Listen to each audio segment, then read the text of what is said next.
নেপালের পাহাড়ি গ্রামের প্রাকৃতিক সৌন্দর্য যেন এক জীবন্ত চিত্রকলা, যেখানে প্রকৃতি তার সর্বশ্রেষ্ঠ রূপে প্রকাশিত হয়েছে। হিমালয়ের পাদদেশে অবস্থিত এসব গ্রাম যেন প্রাকৃতিক সৌন্দর্যের এক অপরূপ স্বর্গরাজ্য। সবুজাত পাহাড়, বরফে ঢাকা শৃঙ্গ, ঝর্ণা, নদী এবং সবুজ বনভূমি নেপালের পাহাড়ি গ্রামের একটি স্বপ্নের পরিবেশ তৈরি করেছে। নেপালের পাহাড়ি গ্রামগুলির পটভূমিতে উঁচু উঁচু পাহাড় ও হিমালয়ের শ্বেত শুভ্র শৃঙ্গ দৃশ্যমান। এভারেস্ট, অন্নপূর্ণা এবং ধৌলাগিরির মতো বিশ্ববিখ্যাত পাহাড় পর্বতগুলি এখান থেকে দেখা যায়। সূর্যোদয় এবং সূর্যাস্তের সময় এই পাহাড় পর্বতগুলোর উপর পড়া রোদের আলো মনোমুগ্ধকর এক দৃশ্য তৈরি করে। এখানকার গ্রামবাসীরা প্রতিদিনই এই দৃশ্য দেখতে পায়, যা তাদের দৈনন্দিন জীবনকে অনুপ্রাণিত করে।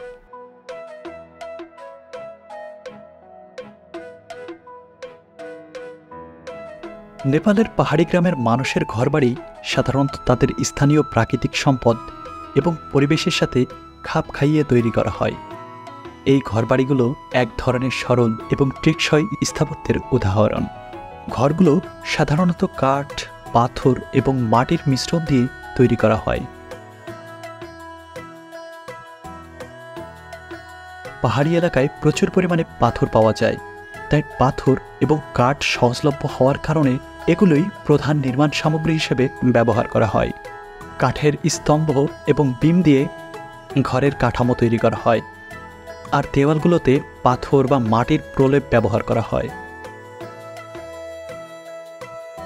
মাটি, খড় এবং গরুর গোবরের মিশ্রণ দিয়ে প্রলেপ দেওয়া হয়, যা ঘরের তাপমাত্রা নিয়ন্ত্রণে সহায়তা করে।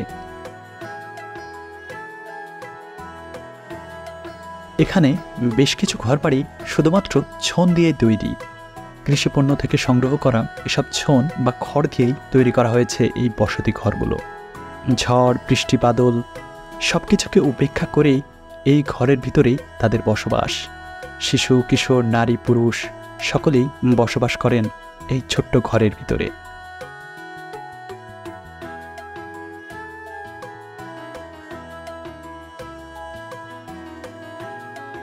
খাবার দাবার এবং রান্নার আয়োজনও চলে ছোট্ট এই থাকার ঘরের মধ্যেই। কিছু কিছু ঘরের ছাদ সাধারণত টিন, খড় বা পাতা দিয়ে বানানো হয়। কিছু এলাকায় শিলাবৃষ্টি এবং ভারী বর্ষণের কারণে টিনের ছাদ বেশি প্রচলিত।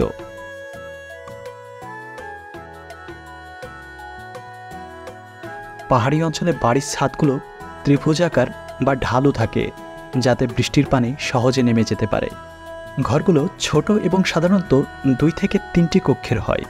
পরিবার বড় হলে ঘরগুলোতে 2টি বা ততোধিক তলা থাকতে পারে। ঘরের নকশাটি বেশ সাধারণ থাকে এবং প্রতিটি কক্ষের ব্যবহারও নির্দিষ্ট থাকে। একটি রান্নাঘর, একটি বসার ঘর ও অন্য একটি ঘর ঘুমানোর জন্য। তবে কিছু কিছু বাসায় এই ঘরগুলোর পাশাপাশি 1টি বা 2টি করে গৃহপালিত পশুর ঘরও রয়েছে। এসব ঘরগুলোতে তাদের পালিত গৃহপালিত পশুগুলোকে রাখা হয়। রান্নাঘর ঘরের সবচেয়ে গুরুত্বপূর্ণ অংশ। সাধারণত কাঠের আগুনে রান্না করা হয়, তাই রান্নাঘরটি ঘরের কেন্দ্রে থাকে, যাতে ধোঁয়া বের হয়ে যেতে পারে। অনেক সময় রান্নার চুলা ঘরের বাইরে রাখা হয়, বিশেষ করে গ্রীষ্মকালে। ভিতরের অংশটি সাধারণত সহজ ও ন্যূনতম সাজানো থাকে। পাহাড়ি গ্রামগুলোর বাড়িগুলো বাহ্যিক দিক থেকে বেশ আকর্ষণীয়। অনেক সময় বাড়ির দেওয়ালগুলোতে বিভিন্ন ধরনের রং ব্যবহার করা হয়, যার ফলে ঘরের সৌন্দর্যকে আরও আকর্ষণীয় করে তোলে। কিছু ঘরের বাইরে সুসজ্জিত ফুলের গাছ বা সবজি বাগান দেখা যায়, যা স্থানীয় পরিবেশের সাথে মিলে যায়। প্রথাগতভাবে তৈরি এই ঘরবাড়িগুলো ধীরে ধীরে পরিবর্তিত হচ্ছে, বিশেষ করে নতুন প্রজন্মের মাধ্যমে আধুনিক নির্মাণ পদ্ধতি এবং সামগ্রীর যেমন ইট, সিমেন্ট এবং লোহার ব্যবহারের প্রবণতা বাড়ছে। তবে বেশিরভাগ গ্রামের মানুষ এখনও প্রাকৃতিক উপকরণ দিয়ে তৈরি এসব ঘরবাড়িতেই জীবনযাপন করে, যা পরিবেশ বান্ধব এবং তাদের ঐতিহ্যের একটি অংশ। নেপালের পাহাড়ি গ্রামের মানুষজন খুবই কঠোর পরিশ্রমী এবং প্রতিকূল পরিবেশে জীবনযাপনের জন্য খাপ খাইয়ে নিয়েছে। হিমালয় অঞ্চলের দুর্গম এলাকা, কঠিন জীবনযাত্রা এবং প্রাকৃতিক চ্যালেঞ্জ সত্ত্বেও তারা নিজেদের শ্রম এবং ধৈর্যের মাধ্যমে জীবন পরিচালিত করে থাকে। এই এলাকার মানুষেরা দৈনন্দিন জীবনে বিভিন্ন ধরনের শারীরিক পরিশ্রমের কাজে নিয়োজিত থাকে। পাহাড়ি অঞ্চলে চাষাবাদ করা খুবই শ্রমসাধ্য, কারণ জমি সমতল নয় এবং চাষের জন্য জমিকে ধাপে ধাপে কেটে তৈরি করতে হয়। তারা খুব সকালে ঘুম থেকে উঠে মাঠে কাজ শুরু করেন এবং সন্ধ্যা পর্যন্ত কাজ করেন।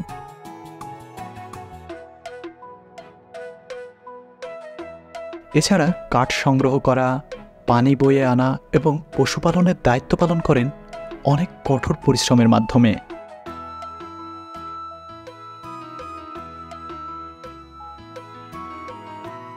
পাহাড়ি এলাকায় চলাফেরা করাও অনেক পরিশ্রমের কাজ। দুর্গম পথ এবং সরু রাস্তা দিয়ে দৈনন্দিন প্রয়োজনে যাতায়াত করতে হয়, যা বেশিরভাগ সময় পায়ে হাঁটা ছাড়া সম্ভব না। বাজার থেকে খাদ্য সামগ্রী এবং অন্যান্য প্রয়োজনীয় জিনিসপত্র আনা নেওয়া অনেক কষ্টসাধ্য।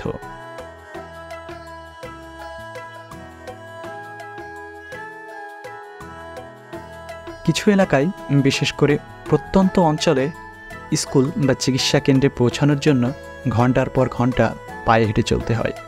মহিলারাও এই কঠিন পরিশ্রমে পিছিয়ে নেই। তারা ঘরের কাজ, সন্তানকে লালন পালন করা এবং রান্নাবান্নার পাশাপাশি কৃষিকাজে পুরুষদের সমানভাবে সহযোগিতা করতে থাকে।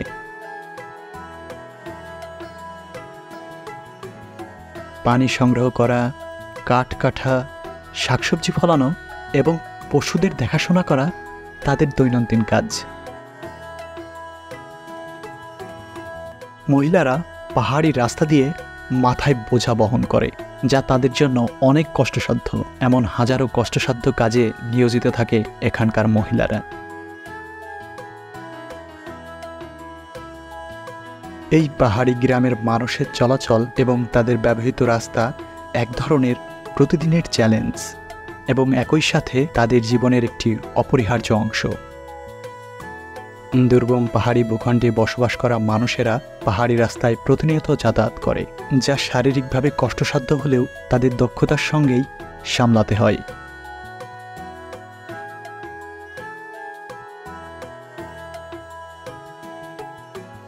যাতায়াতের পথগুলো প্রকৃতির বৈচিত্র্যের মধ্য দিয়েই চলে এবং আবহাওয়ার উপর নির্ভর করে চরম প্রতিকূলতার দেখা দিতে পারে। পাহাড়ি এই এলাকাগুলোর রাস্তা সাধারণত সরু, পাথুরে এবং একেবারে সংকীর্ণ হয়। অনেক রাস্তা পাহাড়ের ধার দিয়েই চলে, যেখানে এক পাশে গভীর খাদ আর অন্য পাশে খাড়া পাহাড়। এই রাস্তা দিয়ে হাঁটা এবং মালপত্র বহন করা গ্রামবাসীদের জন্য প্রতিদিনের কষ্টসাধ্য ব্যাপার। পাহাড়ি গ্রামের মানুষের প্রধান যাতায়াত মাধ্যম হলো হাঁটা। তারা তাদের দৈনন্দিন কাজ, যেমন বাজারে যাওয়া, স্কুলে যাওয়া, পানি আনা বা কৃষিকাজে যাতায়াত সবই পায়ে হেঁটে করে। পাহাড়ি এলাকায় মোটর গাড়ি চলাচলের সুযোগ খুবই কম থাকে, বিশেষ করে প্রত্যন্ত অঞ্চলে। তাই দীর্ঘ পথ পায়ে হাঁটার মাধ্যমেই অতিক্রম করতে হয়।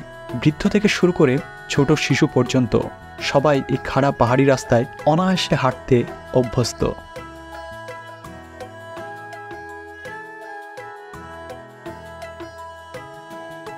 গ্রামবাসীরা তাদের বাজারের সামগ্রী, কৃষিপণ্য, কাঠ এবং পানি মাথায় বা পিঠে বহন করে নিয়ে আসে। তারা মূলত ডেকো নামের বাঁশের তৈরি ঝুড়ি ব্যবহার করে মালামাল বহন করে, যা পিঠে ঝুলিয়ে বা মাথায় দিয়ে পরিবহন করা হয়। পাহাড়ি রাস্তায় ভারী বোঝা নিয়ে হাঁটা অত্যন্ত পরিশ্রমসাধ্য, কিন্তু তারা এটা তাদের দৈনন্দিন জীবনের অংশ হিসেবে মেনে নিয়েছে। পাহাড়ি রাস্তাগুলোতে চলাচল করা বেশিরভাগ সময়ই ঝুঁকিপূর্ণ হয়। বর্ষাকালের রাস্তা কাদামাটি বা ভূমিধসের কারণে বাধাগ্রস্ত হতে পারে। শীতকালে রাস্তা বরফে ঢেকে যায় যা যাতায়াতকে আরও কঠিন করে তোলে। সরু এবং পাথরের রাস্তার কারণে পা ফসকানোরও ঝুঁকি থাকে, বিশেষ করে ভারী বোঝা নিয়ে হাঁটার সময়।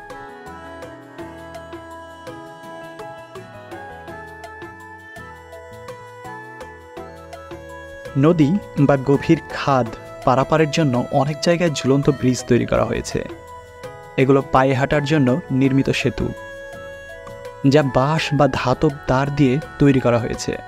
এই ঝুলন্ত ব্রিজগুলো নদী পারাপারের অন্যতম মাধ্যম, তবে এগুলোতে হাঁটা অনেক সময় ভয়ঙ্কর অনুভূতি তৈরি করে, বিশেষ করে বাতাসের সময় এগুলো দুলতে থাকে। কিছু পাহাড়ি এলাকায়, বিশেষ করে যেখানে রাস্তা একটু চওড়া, সেখানে মোটরবাইকের ব্যবহার করা হয়, তবে যাত্রাপথ কঠিন হওয়ার কারণে এটা খুবই সীমিত। এছাড়াও মালবাহী খচ্চর বা ঘোড়া পাহাড়ি এলাকায় চলাচলের অন্যতম মাধ্যম। খচ্চর বা ঘোড়ার পিঠে পণ্য বহন করা হয় এবং এগুলো এই পাহাড়ি রাস্তায় ঝুঁকি মোকাবেলা করতে সক্ষম। পাহাড়ি রাস্তাগুলো প্রাকৃতিকভাবে অনেক সুন্দর। চলার পথে সবুজ পাহাড়, ঝর্ণা, নদী এবং দূরের বরফে ঢাকা সিংহের দৃশ্য দেখতে পাওয়া যায়। পথ চলতে চলতে অনেক সময় গ্রামের মানুষ প্রাকৃতিক পরিবেশের সৌন্দর্য উপভোগ করে, যা তাদের কঠোর পরিশ্রমকে কিছুটা প্রশমিত করে। পাহাড়ি মানুষদের ধৈর্য এবং সহনশীলতা অসাধারণ। প্রাকৃতিক দুর্যোগ, বিশেষ করে ভূমিধস, ভূমিকম্প এবং খারাপ আবহাওয়ার সাথে তারা প্রতিনিয়ত লড়াই করে। তাদের জীবনের প্রতিটি দিনই এক ধরনের সংগ্রাম, কিন্তু তারা এই সংগ্রামকে জীবনধারার অংশ হিসেবে মেনে নিয়েছে। কঠোর পরিশ্রমের প্রতি তাদের এই অঙ্গীকার এবং ধৈর্যের জন্য তারা একটি মজবুত ও দৃঢ়বান চরিত্রের প্রতীক হয়ে উঠেছে। পাহাড়ি গ্রামের মানুষের মধ্যে এক ধরনের সহমর্মিতা এবং সহযোগিতার মনোভাব দেখা যায়। পরিবারের সদস্যরা পরস্পরের কাজে সাহায্য করে, আর গ্রামের সবাই একে অপরের পাশে দাঁড়ায়। চাষাবাদের সময়, বাড়ি তৈরির সময় বা বিপদে পড়লে মানুষ সবাই মিলে কাজ করে, যা তাদের সমাজে এক দৃঢ় ঐক্যের সৃষ্টি করে। নেপালের পাহাড়ি গ্রামের এই কঠিন পরিশ্রমী মানুষেরা জীবনযুদ্ধে প্রতিনিয়ত নতুনভাবে জয়ী হয়। তাদের প্রতিকূলতা সত্ত্বেও কঠোর পরিশ্রম, অধ্যবসায় এবং সহযোগিতার মাধ্যমে তারা নিজেদের জীবন চালিয়ে যাচ্ছে। নেপালের পাহাড়ি গ্রামের মানুষেরা কৃষিকাজকে জীবিকা হিসেবে গ্রহণ করেছে এবং এটি তাদের জীবনযাত্রার মূল কেন্দ্রবিন্দু। পাহাড়ি অঞ্চলে জমির ধরন ভিন্ন এবং চাষাবাদের জন্য বেশি পরিশ্রম ও পরিকল্পনার প্রয়োজন হয়। এখানে চাষাবাদের পদ্ধতি মূলত টেরেসে বা ধাপের মতো স্তর আকারে জমি কেটে করা হয়, যা এই পাহাড়ি ভূমির জন্য উপযোগী। পুরো পরিবার কৃষিকাজে জড়িয়ে থাকে। নারীরা সাধারণত বীজ রোপণ, ফসল সংগ্রহ এবং খাদ্য প্রস্তুতিতে সহায়তা করে, আর পুরুষেরা মাঠের ভারী কাজ করে। ছোট বাচ্চারাও স্কুলে পড়াশোনার পাশাপাশি পরিবারকে মাঠের কাজে সহযোগিতা করে। এতে তারা ছোটবেলা থেকেই কৃষিকাজের জ্ঞান অর্জন করতে পারে।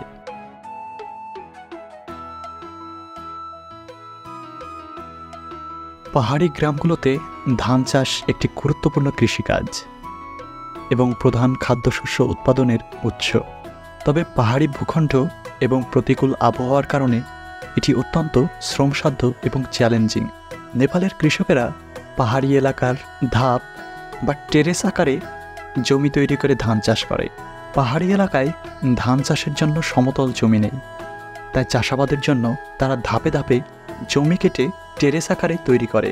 এগুলোতে ধান রোপণ করা হয়, যা পাহাড়ের ঢালগুলোকে কেটে তৈরি করা হয়। এসব ধাপগুলোর মাধ্যমে জমির ব্যবহার বাড়ানো সম্ভব হয় এবং এগুলো মাটি ও পানির ক্ষয়রোধ করে থাকে। এখানে ধান চাষের প্রধান মৌসুম হল বর্ষাকাল। জুন মাসের দিকে মৌসুমি বৃষ্টিপাত শুরু হয় এবং এর ফলে কৃষকেরা ধান রোপণের প্রস্তুতি নেয়। চাষের জন্য মূলত পানির উপর নির্ভর করতে হয়, কারণ বর্ষাকালের পানি সেচের একমাত্র প্রধান উৎস। পাহাড়ি এই জমিগুলোকে সমতল করার জন্য বা সমান করার জন্য গরু বা মহিষের সাহায্যে জমিতে ভালোভাবে চাষ দেওয়া হয়।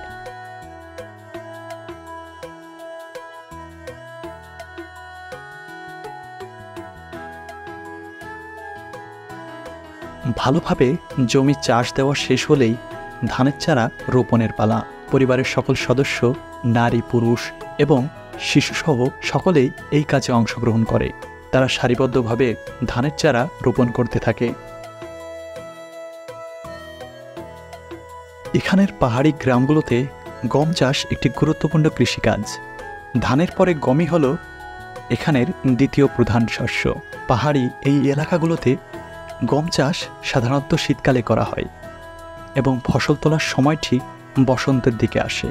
গম চাষ ধান চাষের মতোই কঠিন, তবে এটি পাহাড়ি এলাকার খাদ্যশস্যের একটি বড় অংশ সরবরাহ করে। গম ফসল ঘরে তোলার প্রক্রিয়াটি খুবই গুরুত্বপূর্ণ এবং এতে পুরো পরিবারের সক্রিয় অংশগ্রহণ থাকে। গম চাষের মৌসুম সাধারণত অক্টোবর-নভেম্বর মাসে শুরু হয়। পাহাড়ি এলাকায় গমের ফসল তুলতে সঠিক সময় নির্বাচন খুবই গুরুত্বপূর্ণ, কারণ সময় মতো না তুললে খারাপ আবহাওয়ার কারণে ক্ষতিগ্রস্ত হতে পারে। গম পাকার পর সাধারণত হাতের সাহায্যে গম কাটা হয়। ছোট দল বা পরিবারের সদস্যরা একসঙ্গে মাঠে নেমে গমের ডালগুলো কাটতে থাকে। হাত দিয়ে কাজ করায় এটি সময় সাপেক্ষ, তবে এই পদ্ধতি গ্রামীণ সমাজে প্রচলিত।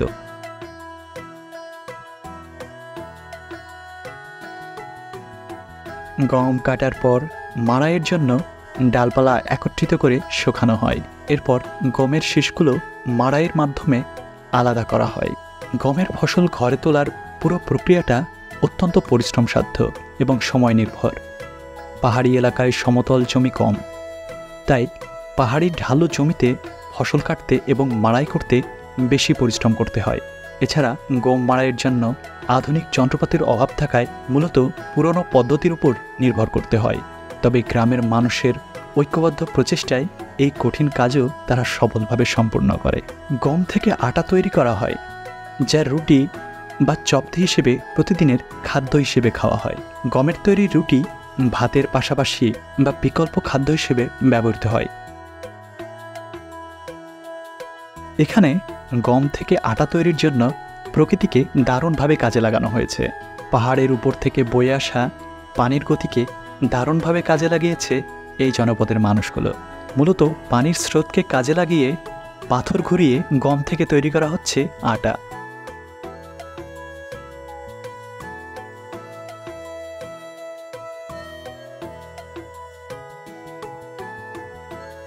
এই পাহাড়ি গ্রামগুলোতে গৃহপালিত পশুপালন জীবনের একটি গুরুত্বপূর্ণ অংশ।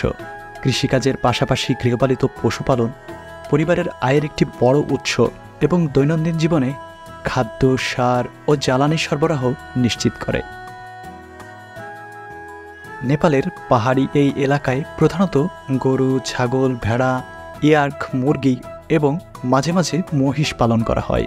এসব পশু পরিবারকে বিভিন্ন ধরনের সুবিধা দেয়, যেমন গরু এবং মহিষ থেকে দুধ পাওয়া যায়, যা তারা নিজেরা ব্যবহার করে এবং স্থানীয় বাজারে বিক্রি করে। ছাগল এবং ভেড়া প্রধানত মাংস এবং উলের জন্য পালন করা হয়। পাহাড়ি এই গ্রামগুলোতে চারণভূমির উপর নির্ভরশীলতা বেশ বড়। পশুরা সাধারণত দিনের বেশিরভাগ সময় পাহাড়ি ঢালুতে বা বনাঞ্চলে চড়ে বেড়ায়।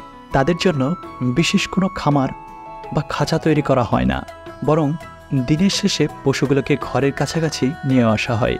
শীতকালে চারণভূমি কমে গেলে পশুদের জন্য শুকনো ঘাস বা বাড়তি খাদ্যের ব্যবস্থা করা হয়। মানুষের বসবাসের ঘরের পাশেই গবাদি পশুর ঘর তৈরি করা হয়েছে। মুক্ত এই চারণভূমিতে গরু মহিষগুলো চরানো শেষ হলে তাদের ঘরে নিয়ে আসা হয়। মাটির তৈরি এই সকল ঘরেই রাখা হয় এই সকল পশুগুলোকে। এখানে গবাদি পশুগুলো থেকে পশম সংগ্রহ করা হচ্ছে। এই পশমগুলো খুবই মূল্যবান। এই সকল গৃহপালিত পশুর পশম থেকে অনেক মূল্যবান জিনিস তৈরি করা হয়। ভেড়া এবং ইয়ার্কের উল থেকে শীতের জন্য গরম পোশাক, কম্বল এবং তাঁবু তৈরি করা হয়।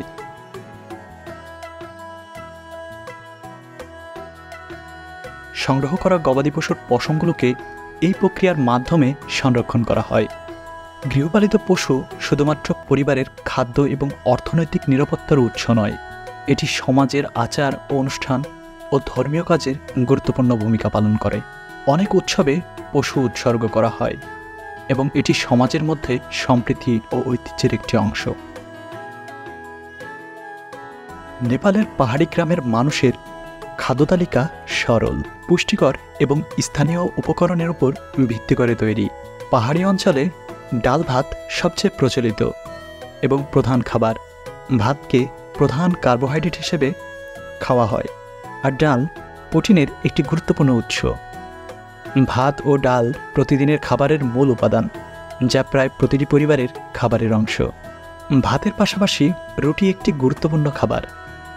রুটি সাধারণত আটা বা ময়দা দিয়ে তৈরি হয়। এটি শস্যের উপর ভিত্তি করে ভাজা বা সেকা হয় এবং বিভিন্ন ধরনের তরকারির সঙ্গে খাওয়া হয়।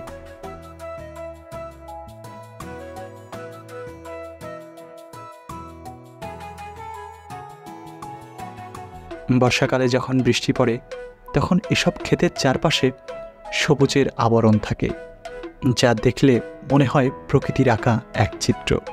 নেপালের পাহাড়ি গ্রামগুলো চারপাশে ঘন সবুজ বনভূমি দেখা যায়। এই বনভূমিতে নানা প্রজাতির গাছপালা এবং বন্যপ্রাণীর আবাসস্থল রয়েছে। রডোডেনড্রন গাছগুলোতে বসন্তকালে লাল, গোলাপি এবং সাদা ফুল ফোটায়, যা পাহাড়ি এলাকাকে আরও মনোমুগ্ধকর করে তোলে। নেপালের পাহাড়ি গ্রামের প্রাকৃতিক সৌন্দর্য যেন প্রকৃতির এক নিঃশব্দ মহাকাব্য। শান্ত পরিবেশ, নির্মল আকাশ, পাহাড়, নদী, ঝর্ণা এবং বন্যপ্রাণী মিলে এই এলাকাকে একটি অদ্বিতীয় সৌন্দর্যমণ্ডিত স্থান হিসেবে গড়ে তুলেছে, যা এখানকার মানুষের জীবনযাত্রাকে প্রকৃতির সঙ্গে গভীরভাবে যুক্ত করে রেখেছে। এ যেন পৃথিবীর এক মায়াময়ী স্বর্গরাজ্য।